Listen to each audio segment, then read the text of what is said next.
Ya. Buenas noches, licenciado. Soy Alejandro Contreras y yo voy a hablar sobre el contrato de obra.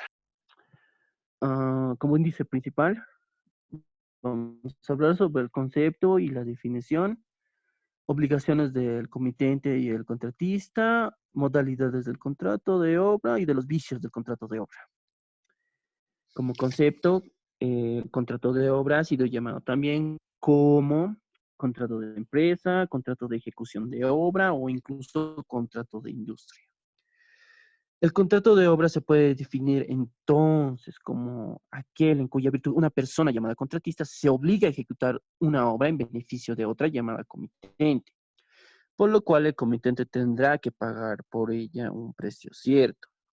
Y de las fuentes legales, se tiene que el contrato de obra está regulado por nuestro Código Civil en los artículos 732 al 749. Si bien se trata de un régimen insuficiente, asistemático, aparece como solo para regular únicamente la construcción de edificios, pero no es así, porque incluso algunos contratos de obra han sido objeto de regulación sectorial, como sucede con los electrodomésticos, los automóviles o la construcción de inmuebles.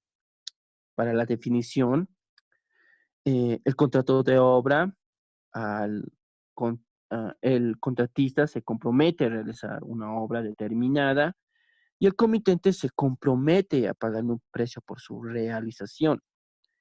Y la definición para esto que se predomina entre los autores es la que considera que el contrato de empresa, cuando un trabajo remunerado que es hecho libremente en cuenta ajena. Por obra se entiende la ejecución de una determinada cosa si no está regularizada con un contrato de compra, montaje de una cosa, su manutención, realización de una reparación o modificación acordada o un resultado material de otra actividad. El contratista, este que está obligado a realizar la obra a costas y peligros propios, en plazo acordado, que el contratista puede delegar la realización de la obra también a otra persona, pero aún así sigue siendo responsable de la ejecución de la obra, como si lo realizara él mismo. El comitente asume los riesgos de los perjuicios en los bienes que había conseguido para la realización de la obra y es su propietario hasta que se conviertan durante el procesamiento en la parte integrante de la obra. Diferencia con el contrato de servicios. La diferencia entre el contrato por obra y el de servicios son las principales diferencias entre ambas figuras, que son la actividad que se realiza, el resultado, la relación duración y precio, que es la remuneración del contrato, la relación laboral y disposición de los medios. Para las características del contrato de servicios, la persona que ha de desempeñar la actividad se obliga a la prestación de ciertos servicios, trabajo o de una actividad en sí misma y no al resultado que aquella prestación produce. La remuneración acostumbrada debe ser proporcional al tiempo de duración de los servicios contratados. Se realiza en situación de dependencia de quien los recibe en una relación laboral, contratista-empleado, pero con sus medios propios. Para las características del contrato de obra, tenemos que la persona contratada debe conseguir un resultado determinado sin tener en consideración al trabajo o actividad necesaria para lograrlo. El contrato de obra es normal fijar la retribución en proporción al número o medida de la obra y la actividad dirigida a lograr el resultado es realizada por una empresa independiente, poniendo sus propios medios materiales o sirviéndose de los del contratista. Por lo tanto, hay dos posibles clases de contratos de arrendamientos de obra según los medios que se aporta. Uno que se dé empleo al contratista aportando este solo su trabajo. Y el segundo, que el contratista suministre también el material del trabajo. La naturaleza jurídica de esto es que el contrato de obra es bilateral o multilateral, consensual, sinalagmático y mediante el que una persona llamada contratante o propietario conviene con el otro llamado contratista para la realización de un trabajo determinado, a cambio de una contraprestación llamada retribución convenida de la obra realizada. ¿Por qué es bilateral? Porque esta origina obligaciones a cargo de ambas partes y por lo tanto es honoroso, porque es consensual, porque no requiere para su celebración de ninguna formalidad salvo casos de excepción. ¿Por qué es de tracto sucesivo? Porque sus efectos se prolongan en el tiempo. ¿Y por qué es conmutativo? Porque se supone que las contraprestaciones recíprocas son aproximadamente equivalentes. Ahora, para esto tenemos los requisitos para el contrato de obra y estos requisitos para el contrato de obra son la concreción, es el contrato, se debe identificar con precisión la naturaleza de la obra o el servicio que lo fundamenta. Existencia de una obra específicamente determinada en el contrato. Ahora tenemos como segundo que es la duración y que esta es la prestación de los servicios de que se trata no sea de duración indefinida en el tiempo, modo expreso. Que los contratantes convengan de modo expreso cuando debe entenderse que ha concluido el trabajo o servicio que dio origen al contrato de trabajo. Y la realización efectiva, que es que los trabajadores contratados mediante este contrato deberán ocuparse de las teorías dispuestas en el contrato, en el lugar previsto. De esta manera no es posible realizar cambios de funciones ni desplazamiento geográfico. Eh, las dos obligaciones fundamentales del contrato son una que es la realización de la obra conforme a lo pactado, a posibilidad física y jurídica y licitud y determinabilidad. El punto número 2, que es la entrega de la misma en el plazo pactado. La obligación fundamental del contratista es la realización de la obra de acuerdo a lo convenido en el contrato. En su cumplimiento ha de actuar de acuerdo no solo con lo que en el está especificado, sino también con las reglas de su profesión y sus usos. La ejecución de la obra puede convenirse de dos formas, bien señalando como objeto la totalidad, bien fraccionándolo en ejecución parcial. Es usual el establecimiento por las partes de un plazo limitado de ejecución de obra, susceptible también de alteración convencional por las partes. Luis Díaz, Picasso y Antonio Guillén señalan que toda modificación o ampliación del proyecto inicial implica, aunque no se disponga expresamente, derogación tácita del término fijado para aquel. Las obligaciones del comitente son, bueno, uno es pagar el precio de lo convenido, que no es indispensable que el precio se concrete en el momento de celebrar el contrato por ser suficiente con su determinación, puede llevarse a efecto con posterioridad por los propios interesados por un tercero. Recibir la obra. Esta manifestación, las reservas oportunas en el acta de recepción de la obra.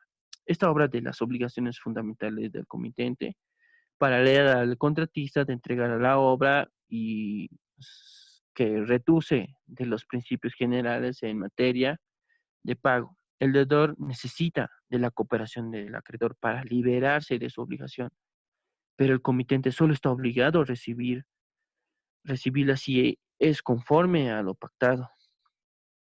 La fijación del precio. Bueno, se realiza usualmente por los siguientes sistemas. Uno, por ajuste o precio alzado. Esta modalidad es la preferentemente tomada en cuenta por el legislador y significa la realización de obra por un precio global. Por piezas o medidas, este sistema es según un precio por unidad de obra y entonces, por administración o economía. El contrato de obra se efectúa por administración o economía cuando el contratista compromete su actividad en orden a la consecuencia de un resultado. La obra y más en la adquisición de materiales a mano de obra opera únicamente en nombre del comitente o por cuenta de este simplemente, pero no en su nombre. En realidad es el comitente quien suministra materiales o mano de obra en el precio a percibir por el contratista.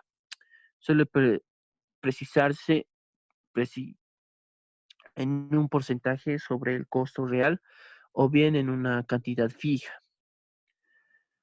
¿Cuándo tendría que cumplir el comitente con su obligación de pago? Y si no hubiese un pacto o costumbre en contrario, el precio de la obra debería pagarse al hacerse la entrega en la práctica. Y las partes suelen estipular pagos parciales en atención adelante de la obra en el tiempo, que no significa en un modo alguno una aceptación tácita de lo hecho hasta aquel momento. Estos pagos llevan implícita la condición de que el comitente puede negarse a recibir la obra si el contratista no ha cumplido con arreglo a lo pactado en el contrato. Si la obra se de contrato por piezas o por medida, el contratista puede obligarle a que lo reciba por partes y le pague en proporción. Finalizando en la conclusión de la obra, una vez que la obra esté concluida, la doctrina distingue tres etapas posibles de desenvolvimiento simultáneo. La verificación de la obra, que consiste en un examen para determinar si se ha ejecutado de acuerdo a lo convenido. La aprobación, que es el juicio emitido como resultado de la verificación que implica la obligación de aceptarla. La recepción como consecuencia de la entrega o puesta a disposición que realiza el contratista y de la obligación que surge para el comitente en tal sentido por haber aprobado la obra. Por lo tanto, la entrega de la obra no es sinónimo jurídicamente de recepción. En el control de la obra, en el derecho del control, según el artículo 738 del Código Civil, el comitente puede controlar, de acuerdo al ritmo que normalmente permite concluir la obra en el término pactado. Tiene el derecho de verificar la ejecución de la misma, así también los gastos que corren por su cuenta. En esta regla hay una excepción, según el artículo 739, en los casos de que el contrato no genera una obligación de resultado, sino de medios. Por ejemplo, los servicios de un profesional liberal, pero salvo que se autorice el control. En las modalidades de contrato, tenemos que la ejecución de la obra puede convenirse de varias formas, como tenemos el con o sin aportaciones de materiales. En el artículo 736 permite que el contratista, además de su trabajo, aporte los materiales, pero si no se ha convenido nada al respecto, se entiende que el contrato comprende solamente la mano de obra, salvo los usos en vigencia. Si los aumentos o disminución en el valor de los materiales o de la mano de obra son mayores a la décima parte de la retribución total convenida, y derivan de circunstancias imprevistas, dan lugar a reajustes en la retribución, el cual puede ser acordado solo en cuanto a aquella diferencia que excede de la décima parte. Por contratos separados, el dueño de la obra puede suscribir contratos separados para la realización de las distintas partes de una misma obra. Por ejemplo, puede encargar a una empresa la ejecución de la obra bruta y a otra la obra fina en construcción, porque se trataría de contratos independientes unos de otros. Los subcontratos, el subcontrato de acuerdo a nuestra legislación no permite como se tiene en el artículo 733 del Código Civil, que el contratista no puede dar un subcontrato, en subcontrato la realización de la obra si no ha sido autorizada por el comitente. Este artículo obliga al contratista a realizar el trabajo u obra convenida personalmente, no pudiendo subrogar ni confiar su realización a terceros. por ser de su total responsabilidad. La falta de cumplimiento daría lugar a la resolución del contrato por incumplimiento unilateral. Y de los vicios del contrato de obra, esta responsabilidad por vicios. Si la obra adolece de vicios o no reúne las cualidades prometidas, el contratista debe eliminar tales vicios a dotar a la obra de las cualidades convenidas y resarcir el daño ocasionado por su culpa. Si los vicios a la falta de cualidades hacen la obra impropia para el uso o a que esté destinada al comitente puede pedir la resolución del contrato. Recepción de la obra afectada de vicios. Bueno, si siendo los vicios conocidos o reconocibles, el comitente recibe la obra. El contratista no es responsable por ellos. El contratista responde tanto por los vicios que silencia de mala fe como por los vicios ocultos dentro del término de 6 meses de haberse recibido formalmente la obra por el comitente. Ruina de edificios. Cuando un edificio se arruina en todo o en parte por vicios del suelo o por defecto de construcción o presenta evidente peligro de ruina, el contratista responde frente al comitente y a sus causavientes dentro del término de 3 años, contado desde la entrega formal de la obra. Otras variables para el fin del contrato por obra se puede dar a las siguientes causales. Imposibilidad de ejecución. Si la ejecución de la obra se ha hecho imposible por una causa no imputable a ninguna de las partes, el comitente debe pagar al contratista por la parte de la obra realizada en proporción a la remuneración total convenida y dentro de los límites en que para él la obra es útil. Deterioro de la obra.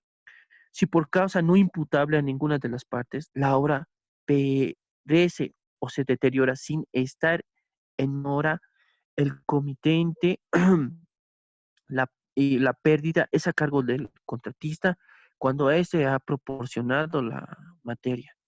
Si la materia ha sido proporcionada por el comitente, el perecimiento o deterioro de la obra está a cargo en cuanto a la materia proporcionada o al del contratista en cuanto al trabajo. Rescisión del contrato. El comitente puede rescindir unilateralmente el contrato, aun cuando se haya iniciado la obra, deshaciendo al contratista por los gastos y trabajos realizados y la falta de ganancia. El contratista puede también rescindir unilateralmente el contrato por justo motivo, con derecho a ser reembolsado por los gastos y a la retribución por la obra realizada, y siempre que no cause perjuicios al comitente. Muerte del contratista. En caso de que fallezca el contratista, los herederos pueden continuar la obra si es que éste no exige cualidades específicas del contratista. Así también los herederos tienen el derecho al reembolso y a la retribución de la obra ya realizada. Clases de obras. Entre las clases de obras existentes podemos señalar las siguientes. Obras de primer establecimiento que da lugar a la creación de un inmueble que antes no existía.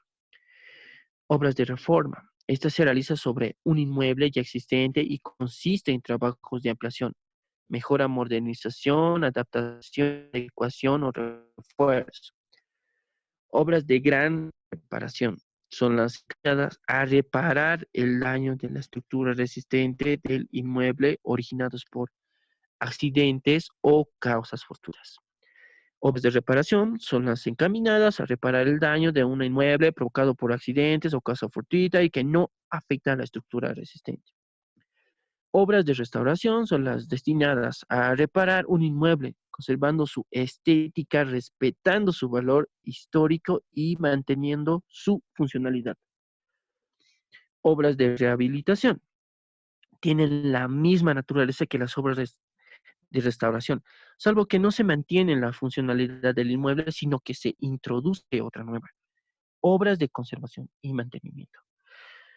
Si el menoscabo se produce en el tiempo por el natural uso del bien, las obras necesarias para su enmienda tendrán el mismo carácter que las de conservación. Y como último, obras de demolición, como su nombre indica, que tienen por objeto la destrucción del inmueble. ¿Qué pasa con aquellos trabajadores de la obra que son dependientes del contratista? Bueno, aquellos que aportaron materiales o trabajo en la obra pueden proponer acción directa contra el comitente para que se les pague el límite de su deuda frente al contratista en el momento de proponerse la acción.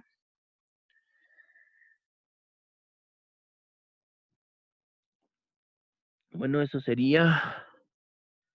Y como invitada tenía a Ivana Mendoza y no sé si es que tienes alguna duda, compañera.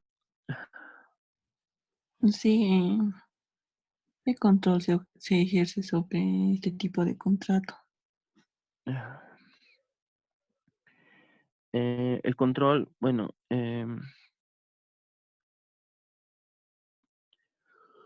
el control que se hace para esto son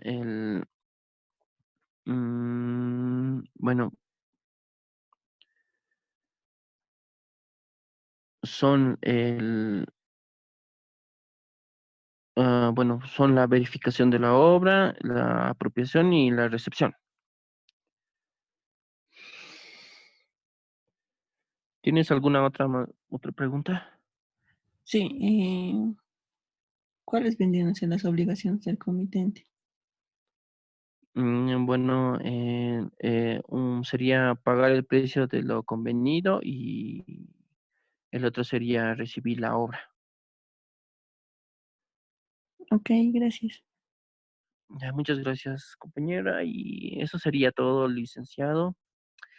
Hasta luego y muchas gracias por la atención.